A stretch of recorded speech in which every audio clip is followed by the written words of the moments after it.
Hello, and welcome to the Painback Quarterly Slush Pile. You have so many choices of podcasts to listen to. We're really glad that you've chosen this one in your lineup. Um, this is the Slush Pile, and what that means is we read submissions to our Slush Pile, and we discuss them and have an editorial meeting right on air for you. Um, so we're gonna start with introductions. I'm gonna do something different and not start with myself. How unusual. And I'm gonna go far, far away to Marion Red. Hello, Planet PBQ Slush Pile. It's Marion Wren.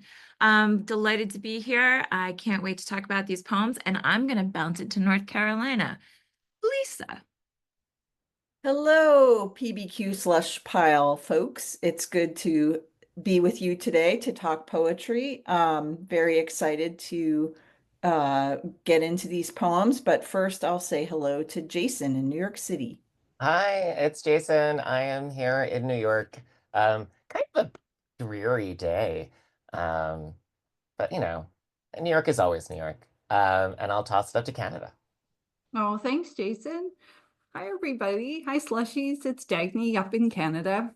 We're just about done ping-ponging between winter and spring. We love that because it means we get lots of maple syrup. So, yeah, but now it's like, okay, bring on spring. So with that, I'll roll it down to Kathy, who's not used to going in this order. I know, but you know why I wanted to do it? I'm Kathleen Volkmiller, and I co-edit the magazine with all these lovely folks. I'm so grateful. And I'm also grateful for the co-op system at Drexel because we have wonderful people working with us. So today we are welcoming our newest editorial co-op, Jody Gahn. Hi, Jody. Hi, Welcome, Jody. Hey, Jody. Jody.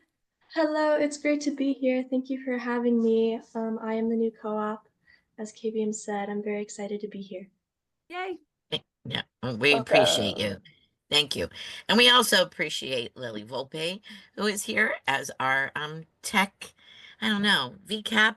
What do you want? What's your title, Lily? Yeah, VCAP, that's my title. Podcast I'm engineer? pretty much What does podcast VCAP engineer. I stand do for?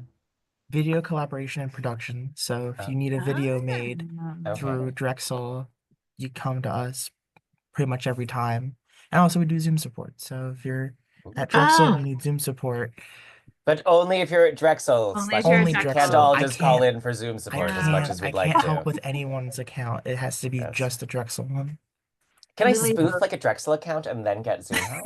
Can If you somehow get connected, I'll help. All Oh, right. that's lovely. Thank So you. I love that VCAP is also like some sort of inversion of like Captain Volpe, right, Lily? Like I think it's Oh, you, yeah. Captain V, VCAP. I never thought about that. That's not something I thought about. Okay, Glad good. I didn't think I'm about glad to that. be giving you a nom de plume. This is what we're here for. well, just like we couldn't do this podcast without the help from our co-ops and our editorial team, we also need the poets to keep on submitting the work and keep on saying yes when we say, can we talk about that on air? We occasionally do fiction too, so listeners, send in the work and we'll see what happens next. Today, we are thanking Jen Saraganian for sending us two poems that we are about to discuss. So, who would like to read? I'll try, but can someone Okay. explain what it looks like? Like, how would you explain what this looks like on the page?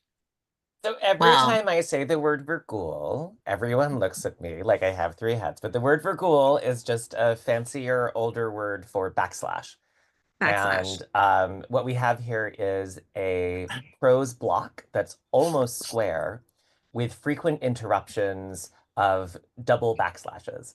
And so this has become the backslash is, or the vergul is an interesting moment in poetry because if you're transcribing poetry and quoting it in, say, MLA form or in your essay, then you would use a vergul to indicate where a line break was, and you would use a double right. vergul to indicate where a stanza break was.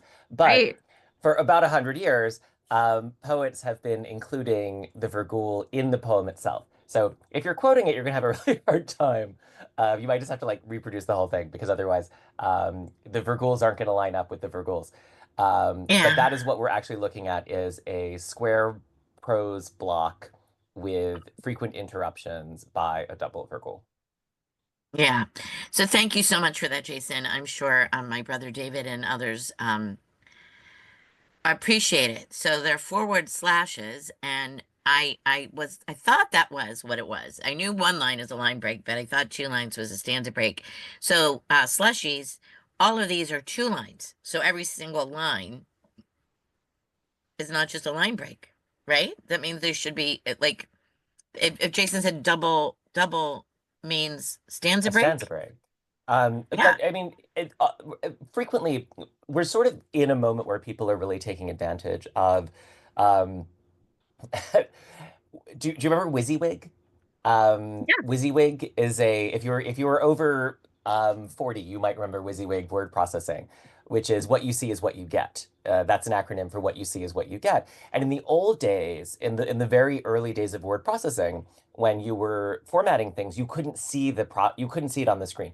We're now so deep into like a gazillion years of Microsoft Word where you're actually looking at what's going to be printed exactly. You're not, highlighting things and then they're going to print up as superscript or they're going to print up as italics. Sure.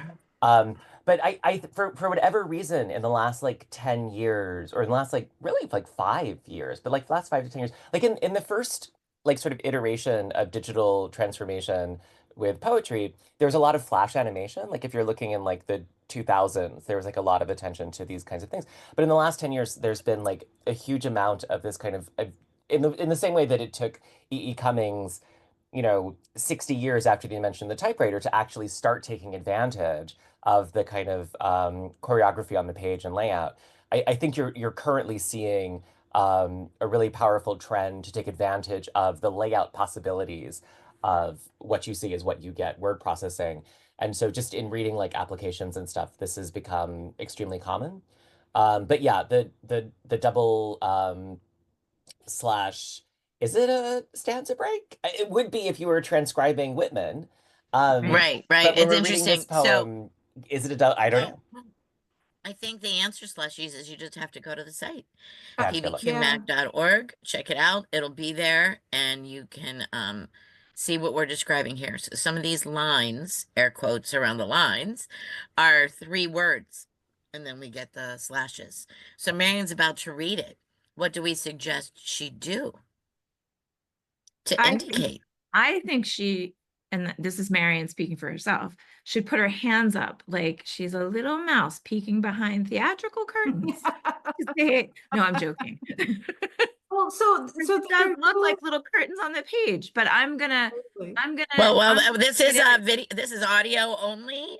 Yeah, this is audio only, so you can't see the incredible gesture and what it looks like to part the curtains. I'll ask generative AI to produce that image, and we'll use it. We can actually have you do that again and take your photo and put it up on. Instagram. Okay, ready? Like a little mouse poking behind the little curtains. Just peek at my little. Got you. Okay, good. All right. So, Jen, seriously, like I know you don't mean to imply that this is a mouse peeking behind curtains, but it's just fun to be thinking about all of the implications, right, of the virgule, the double virgule in this wonderful poem we're about to read and consider. It's called Walking into St. James Cathedral as if we were already ghosts. Can I say one more thing before we read? Yeah.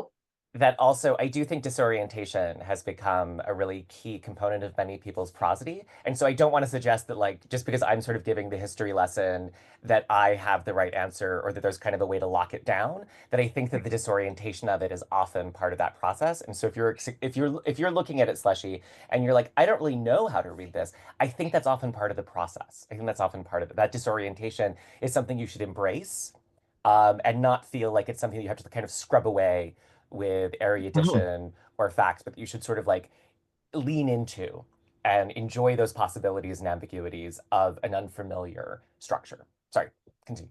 I love it. So we're also really fortunate to have a scholar of the line to describe all this to us before we even get to the poet. But Marion, continue. Yes, I was just going to say a scholar of the line in Jason and someone who is just embracing the sort of disorientation by thinking of animated mice. Okay, ready? Here we go. Walking into St. James Cathedral as if we were already ghosts. Armenian Quarter, Jerusalem. Inside mosaics chant, lanterns half tip from silver chains, incense lifts tin, a crowned Jesus blackened from smoke, gold reflects gold. A bearded priest tells my father to uncross his legs. We leave before the final prayer, snake along walls of peeled gray, the cemetery door rusted and locked.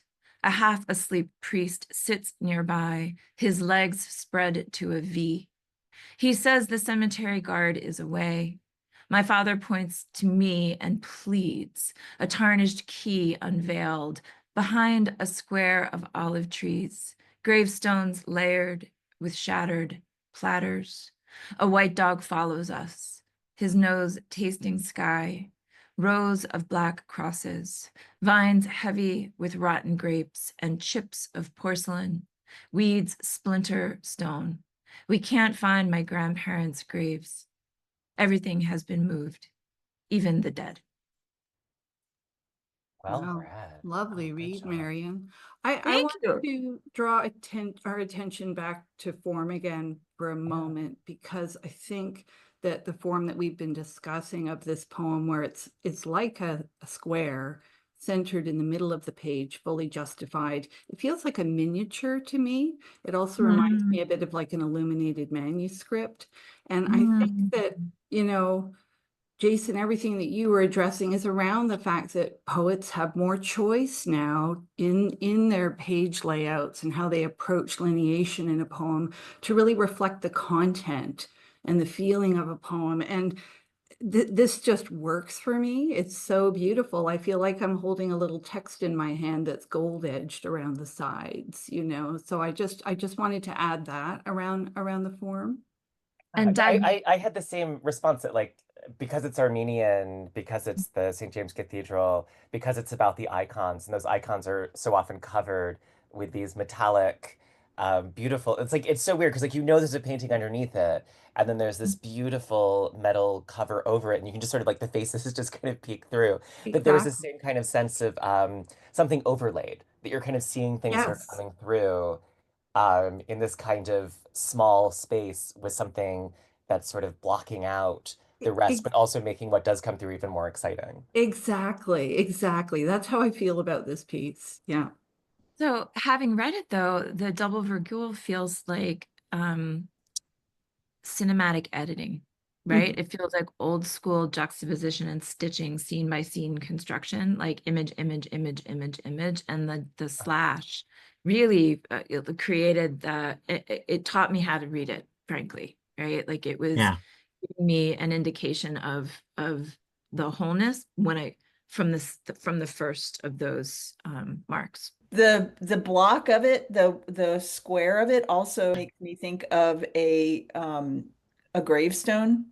Oh yeah. Um, and it looks so heavy initially, but when Marion read it, it didn't feel heavy. I think with the double virgule spacing, um, it doesn't read like a dense block of text.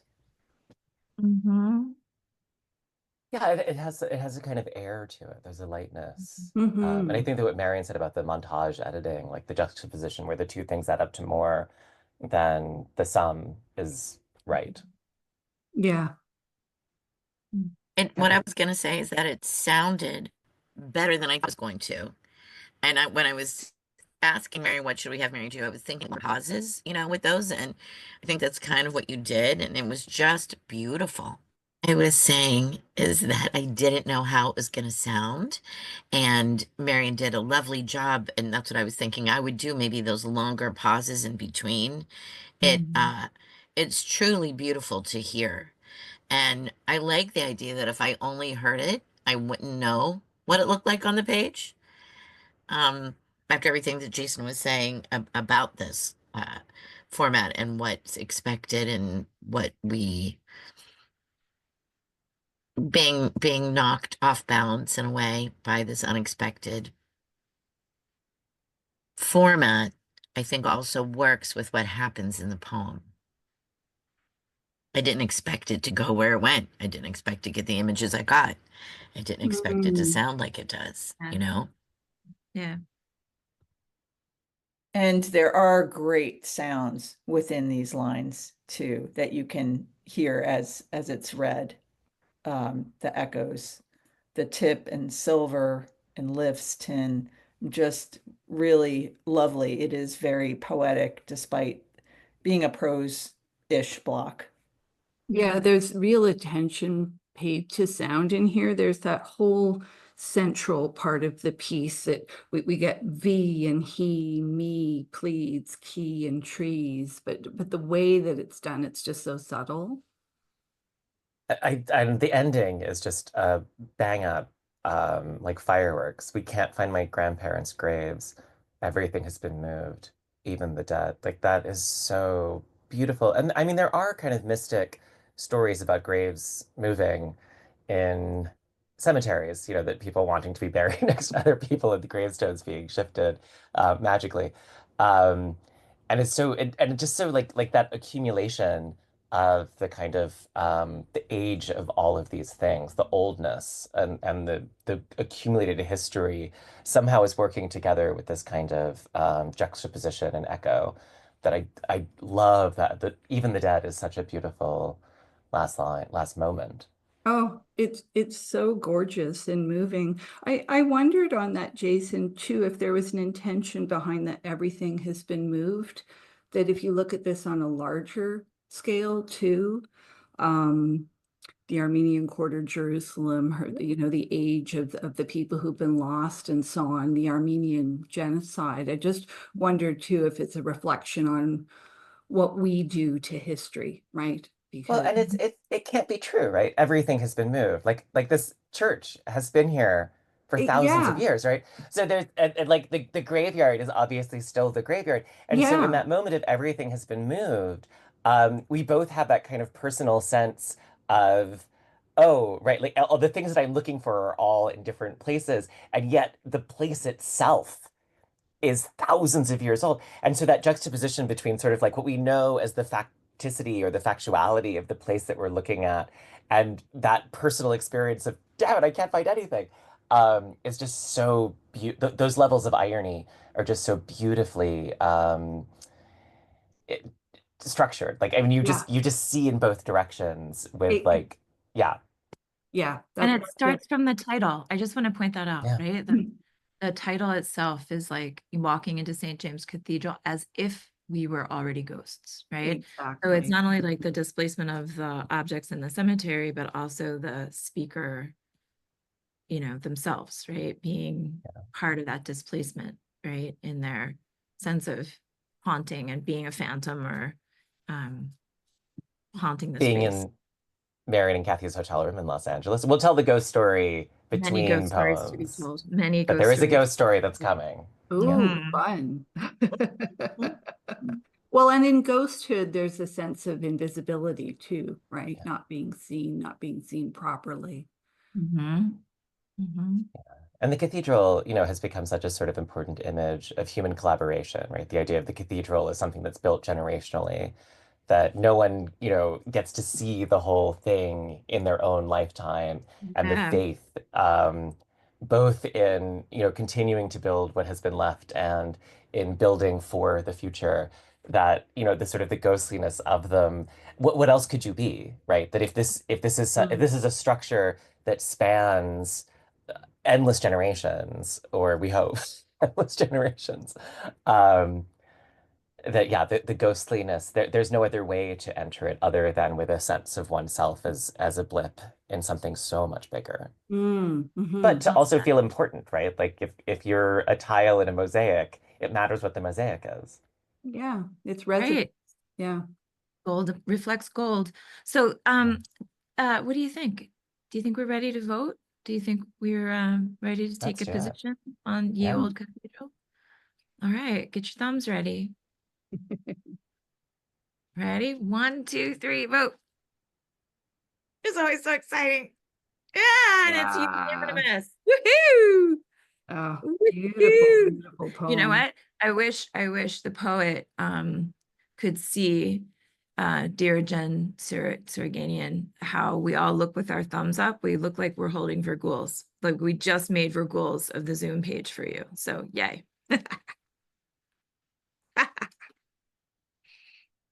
All right, tell your ghost story, and then we'll get on to the next poem.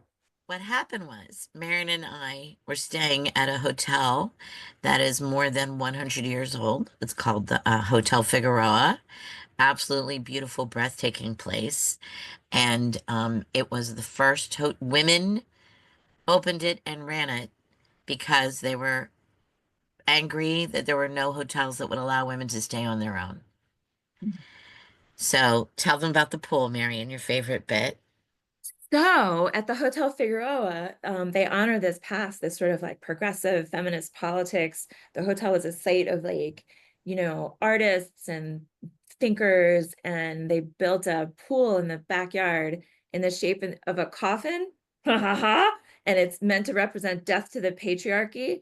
And then all of the staffers at the Figueroa Hotel these days wear a little silver coffin badge in honor of the pool in the backyard. Right. So Yeah. Kathy and I, trundle in with all of our luggage and we get this amazing room. And full disclosure, I had bronchitis and jet lag. So I was like kind of, sideways. I was a little tripendicular. And at the end of the first night we spent in this room, I woke up with this sort of like vague feeling of some figure being on the left side of the room standing in front of Kathy's bed. It was just, I thought my Sudafed acting up, and I certainly don't say anything to Kathy about this. And then the next night, or the next, we go one full night, full day of AWP. The next night, Kathy wakes up the next morning and Can I correct that just a little bit? Because it is a little funny. It's pretty funny. As Marion said, I did go bursting into the other room, and then I was so happy because Marion looked the best that she had on the trip. She was very, wide awake and energetic, looked really healthy. So the experience that I had went right out of my head because I was just so happy to see Marion so well. But then I got in the shower, and then while I'm in the shower, I said, "Holy heck!" I didn't tell her what happened, and I literally came running out to her in just my towel and sat down and said, "I have to tell you something." And as soon as I started to tell her, I could see from her face she had not told me about her, what she had seen. And so for me, the woman was in the exact same corner and was just, and it very much looked like a full-fledged woman, white hair, white skin, and her face was just absolutely impassive. There was no expression to her face. But then she took a couple steps toward the bed and was actually bowing like from the hip. And then I got freaked out. So I started to try to call Marion because I knew that she was in the other room. I was like conscious enough to know that she was in the other room. And I had that paralysis thing where I couldn't wake up all the way, you know. Um, and then I did. And then, so that's what happened. But it was really so interesting that she was in the same corner for both of us. A lot of the physical description was the same. We talked about the history a whole lot, and it wasn't until we were leaving that, like, we're running around opening drawers and making sure we packed up everything, that we found this little booklet about the Hotel Figueroa that actually had pictures of the founders. And we were both like, okay, which one is she? And pointed right at her. Great, Mayor. yeah, we did. And I can't remember her name. Maybe we'll have to go back and do a little research. I could have sworn. We'll just No, have we to go called her back. Martha, but then when we figured it out, I think she was actually named Maud. But Yeah. Slushy, stay tuned. We'll do a little like paranormal to get back to you. That's wild. Was she a benevolent presence? Did it feel benevolent? Until I couldn't call Marion's name. Right. Yeah. Right. Yeah. I did not wake up freaked out. I was just like, whoa, who's this? Right. And yeah. So Yeah. Yeah. so there you are. Here's our Yeah. ghost So story. there's our ghost story. Maybe we can like add a sound effect, right? Like poetry ghost story sound effect. Ooh. Well, didn't you Experiment. say the part our room had this wind blowing kind of sound to it? And that's what we kept saying. We had moaning Martha, Right. was around. And but it was just an old building trying to have air conditioning in it, right? And it wasn't Exactly. creepy. In fact, we were saying that we were comforted by that sound and would probably miss it when we left. Mhm. Yeah, Did you miss it when you left? I did. I thought about it. I don't know, Mary, did you? Yeah, a little bit. I mean, it's just an old HVAC system, and it Yeah. just kept going like this. I make that noise all the time. You could just I come hang out know. with me. That's how I breathe. Big existential sigh, right? I was like, how fitting. I had to be careful because people like I'm always sighing, and then people think that I'm like disappointed in them. They think Just I'm frustrated. They think like I have to be so careful not to sigh when it's just the way I breathe. Well, you know what? Um, Sighing actually feels good. I sometimes sigh and it's yeah, just like a good release. It's yeah. like yeah. But yeah, then yeah. people think you're upset about something. Oh my God. Yeah. So I want to know if the coffin pins that the staff wore were available. Could you purchase a Death to the Patriarchy pin to have as your very own? Oh, you know We what? didn't ask, but they didn't have a gift shop. They didn't They have a didn't. little, like, Right. even Marion, where do we stay in the East Village? The Standard, That's it. sells Standard. a few items that are theirs. They didn't have a little for sale thing, but maybe if you ask. We can, you know what, Slushies, we'll look it up and put a link to the Hotel Figueroa. And if you can Yeah. buy a pin, do it. Yeah. All right, let's move on. I'm sorry. I'm sorry for interrupting, but I thought the story needed to be told. And now let's get on Absolutely. to number two. Absolutely. Okay, so who would like to read the second poem? I could do that. Thanks, Dagne. Oh, my pleasure.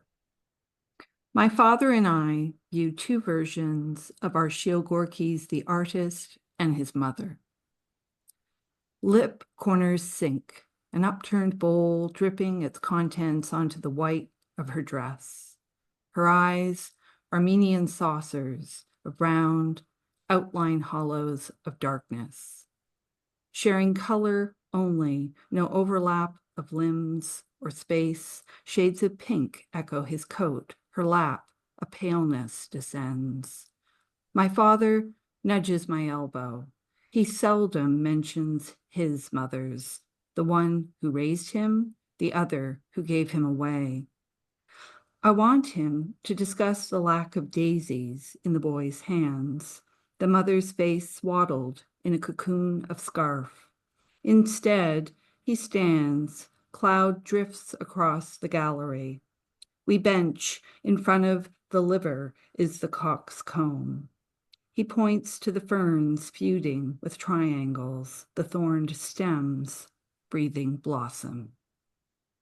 Mm, All right. lovely, Dagne.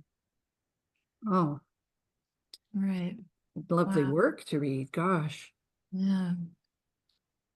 there's more light in this one. We were talking about the air in the last Yeah. piece, and it sort of continues here, I'd say.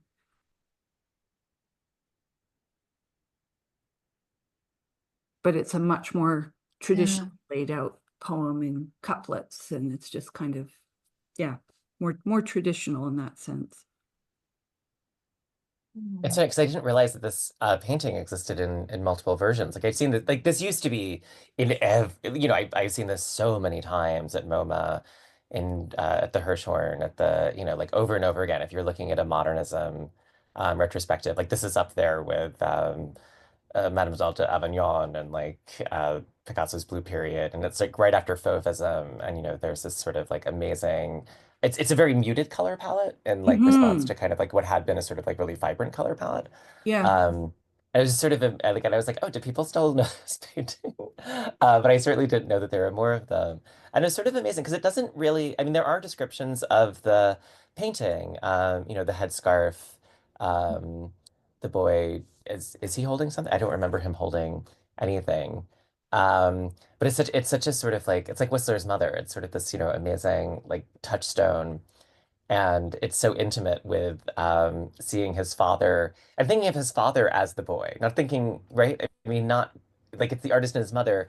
And so the father gets transposed into the position of Gorky as a child. It's kind of amazing the way that it's sort of like it keeps sort of placing his father into the painting instead of himself, right? That Yeah. there's like Yeah. and usually if you do that kind of distancing, it sort of pushes someone out of the poem. But in this one, I thought it really pulled you in. Well, and that stanza is so moving. His Yeah. mother's the one who raised him, the other who gave him away. It's just, wow.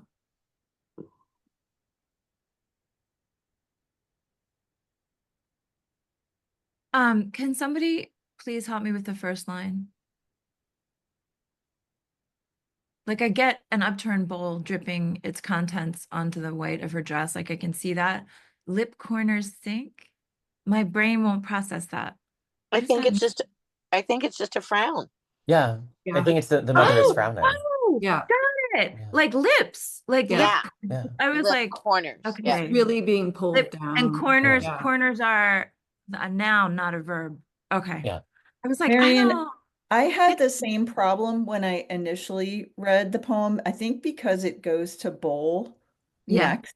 I was Yeah. thinking, oh, is it the corners of the bowl, like Right. the edges of the bowl turning down? Yeah. So yeah, I see I see where your confusion came in. I had the same Oh, issue. thank you. Thank you. Thank you. Yeah, the mother is frowning, and then the Right. dress is white, and so Yeah. it's sort of dripping onto it. Beautiful. Her eyes are median saucers of round. Mm. Yeah. Echoing the bowl again, which is a nice move. Yeah, it's a beautiful move. Yeah. I really like sharing color only, no overlap of Mhm. limbs or space, the way in which the two figures are just Yeah. completely isolated but grounded in the same canvas. Yeah, Mhm. and echoing what you said earlier, that phrase, "a paleness descends," it's just such a great way of catching the atmosphere of the painting. Mm.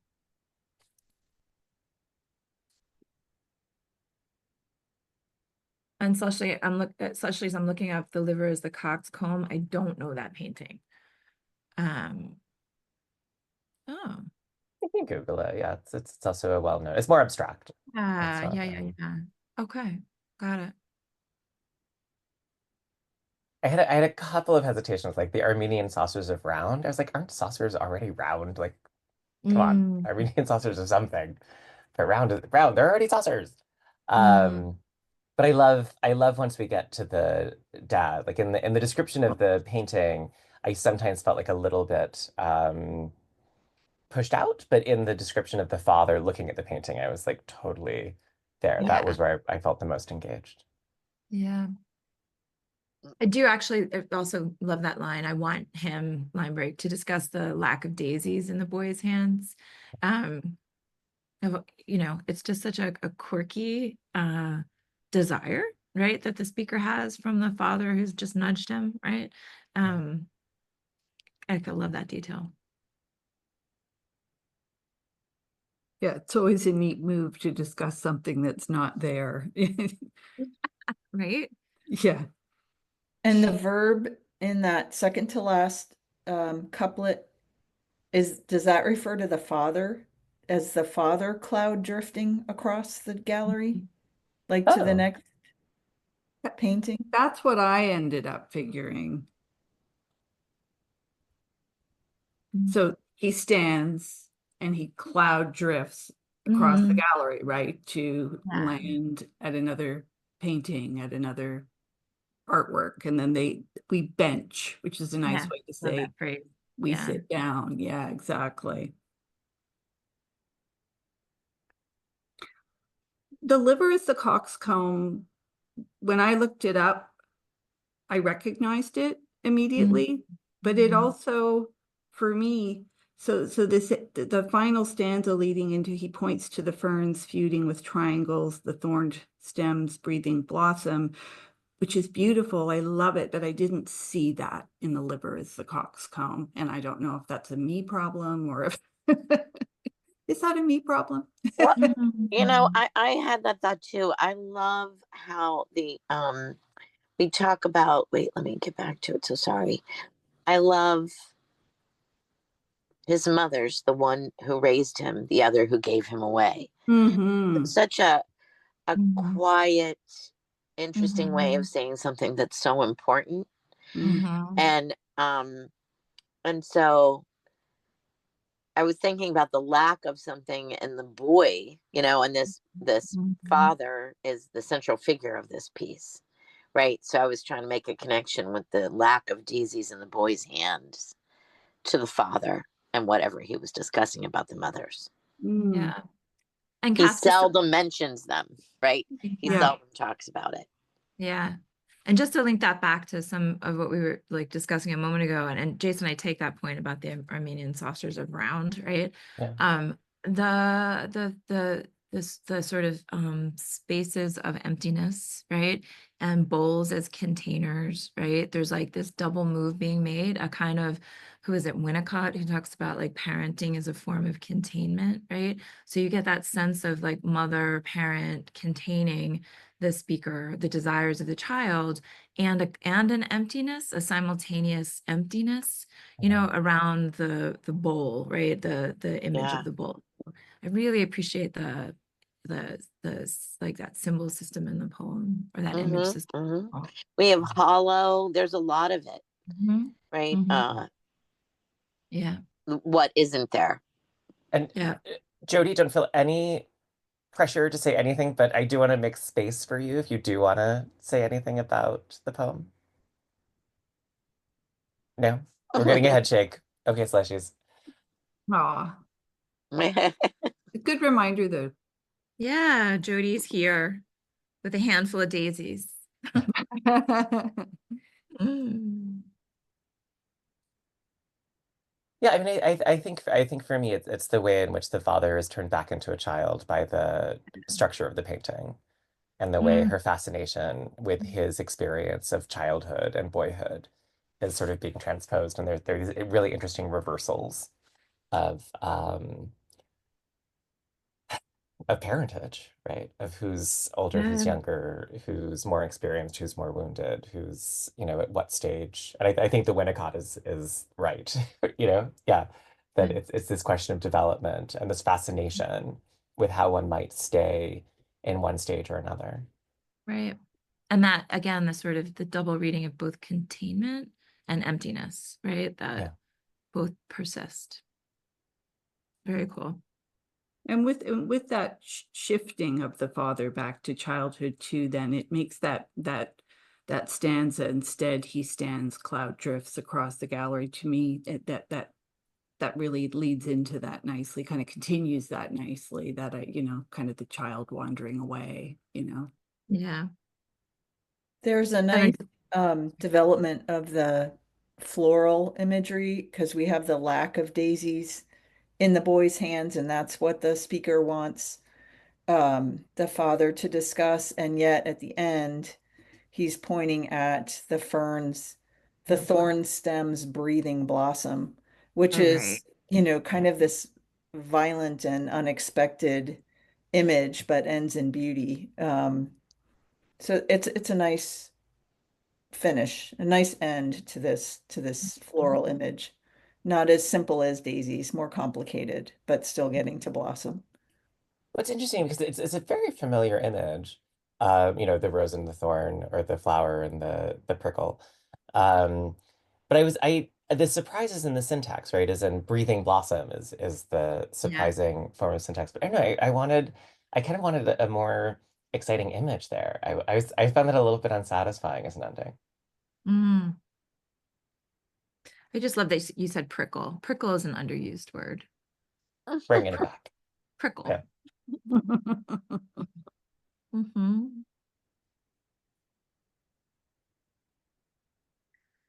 So what do you think? Are we ready to vote? I Yeah, think we let's do might it. be. I think we might be. Dramatic tension on 3. 1, 2, 3.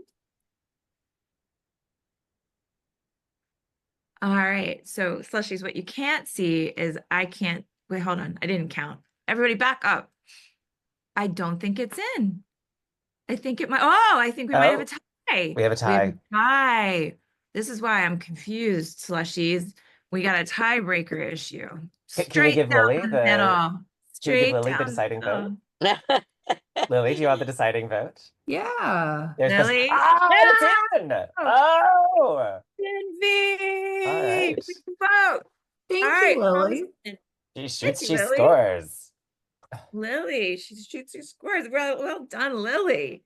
All right. All right. And also thank you, Jen, right? These were amazing poems, and I'm delighted that they surfaced in the slush, I can't say it now, slush pile. Surfaced in the slush pile. Jen Sturganian, we are indebted to you. Thank you.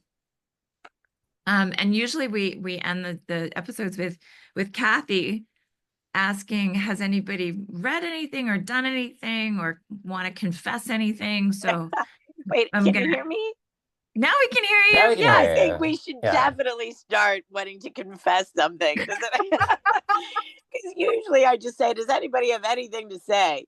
And I'm always like, but what can I confessions. confess We to? should do confessions. Yeah. Editor Volk Miller, it has been 2 weeks since my last podcast. Yes. Oh, that's good. Oh my goodness. Yeah. Well, does anybody have anything to say? I found out I just got a travel grant that I applied for to go back to Scotland and look at runes. Oh, nice. Wow. Oh, where are you headed, Jason? Where in Scotland? Going back to the Orkneys. I'm going to be in Kirkwall, and then because the last time I was there, I didn't get to go to Skara Brae because of the Nice. weather. So I'm hoping this time I can actually make it out to Skara Brae. But I was sort of fascinated. I ended up, there were all Beautiful these country. runes. Mhm. And like it's fun. RUNES. I've had this conversation, and many Okay. people are like, "What are you Yeah. saying? Are you saying ruins? Runes or saying, ruins? And I'm like, no, I'm saying runes. Rude. And I'm really fascinated with because I actually found I had a lot of questions about runes, and I hadn't gone to Orkney to look at runes. I'd gone there because it's where Frankenstein goes to build the female monster in Frankenstein. And it was sort of a silly thing to do, but it turns out that that was where the answer to all of my questions about runes lay, and so I'm going back to spend some more time with them.